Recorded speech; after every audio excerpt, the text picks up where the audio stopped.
finds Bryant, who's somehow able to maneuver to find Cook. But Shoup Hill grabs the board, hands it off to Cook. Cook looking for a cutting McKenzie, decides to pull up from mid-range and hits it.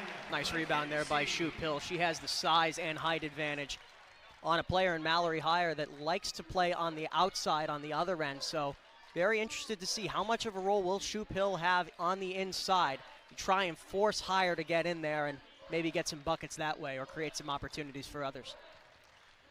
Minnesota was working on the outside, but Amaya Battle stepped out on the baseline. It'll be Illinois ball.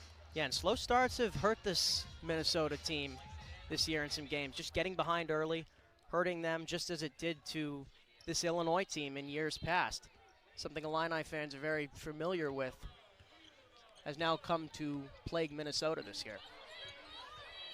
Cook surveying her options here. Trying to get it to Bostic inside. Great defense from Mishaw. And as you said, that will certainly be a matchup to watch here tonight. 6 seconds left on the clock. Cook throws one up, and it is good.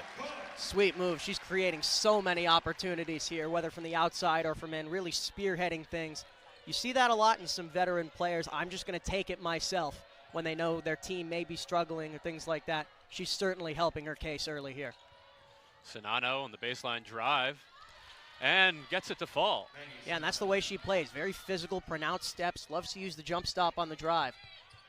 That's her signature, going inside on the baseline. McKenzie driving, takes a pull-up mid-range jumper, and it is good. Yeah, and she's looking for a rebound game. Coming off of that Michigan game, held only to 6 points, and great sight to see her get the mid-range game back to where it has been this season for her.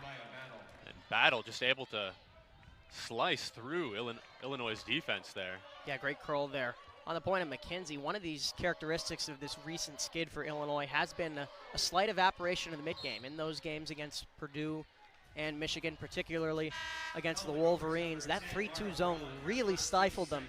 It split Bostic's ability to make screens, which is such an integral part of this offense. She couldn't come out to the free throw line, to the wing to set screens, and that really separated the guards from the bigs. And so good to see McKenzie attacking early, Makira Cook as well, to get the mid-range game involved here for Illinois. We're seeing an early substitution here for the Gophers. Katie Burovich in the game. It's Cook. Had a nice spin move there, but it's no good. Yeah, nearly took her to class right there, testing her right away. Now the newly subbed in Katie Burovich, trying to make a move. Battle saw Misha on the post, but it's stolen by Bostic. Yeah, great awareness right there from Bostic. Bostic getting it done on both ends of the court. She is headed to the free throw line to shoot 2.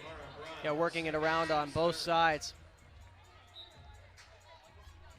And Shauna Green loves to see that from her. We need her to be in an aggressive mindset for us to be at her best, in the words of Coach Green, whether it's on setting those screens, whether it's moving on the inside. 18 points in that Michigan game, but limited to just 5 boards. Again, just outsized and outnumbered inside, as great of a player as she is.